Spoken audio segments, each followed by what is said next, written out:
Welcome to my channel চাকরির সন্ধানের তরফ থেকে সকলকে স্বাগত জানাই। সকল বেকার চাকরি প্রার্থীদের জন্য আবার একটি বিরাট বড় চাকরির আপডেট নিয়ে আমি চলে এলাম চাকরির সন্ধানে। এবারে শুধুমাত্র অষ্টম শ্রেণী পাস যোগ্যতায় অর্থাৎ 8 পাশে কেন্দ্রীয় সরকারের অধীনস্থ সংস্থায় মাল্টিটাস্কিং স্টাফ নিয়োগ করা হচ্ছে। যে কোনো ভারতীয় নাগরিক অর্থাৎ পশ্চিমবঙ্গের যে কোনো জেলার প্রার্থীরা আবেদন করতে পারবেন। Broadcast engineering consultant India private limited, ministry of information and broadcasting সংস্থার পক্ষ থেকে নিয়োগ করা হচ্ছে। ছেলে মেয়ে সকলে আবেদন করতে পারবেন। এই ভিডিওটিতে ডিটেলসে সব কিছু বলে দেবো, কেউ কিন্তু স্কিপ করবেন না।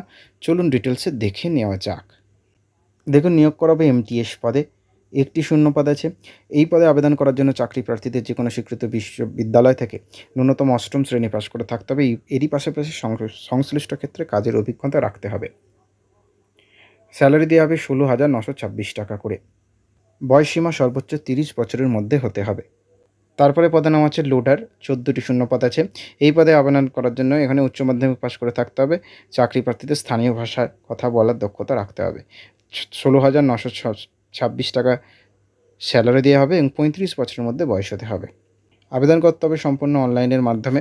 এর জন্য সংস্থার নির্দিষ্ট ওয়েবসাইটে প্রার্থীরা নিজেদের রেজিস্ট্রেশন করে নেবেন। এরপরে প্রস্তাবিত অনলাইন আবেদনপত্র সমস্ত তথ্য সঠিকভাবে পূরণ করে প্রয়োজনীয় নথিপত্রগুলি স্ক্যান করে নির্দেশ অনুযায়ী আপলোড করে দিতে হবে। সমস্ত বিষয় যাচাই করে ঠিকঠাক আবেদনপত্রটি সাবমিট করতে হবে। সবার শেষে আবেদন ফি কত লাগছে? তপশিলি শ্রেণীর আবেদনকারী, আর্থিক অনগ্রসর সহ শারীরিকভাবে প্রতিবন্ধীদের 531 টাকা আর বাকিদের 885 টাকা করে।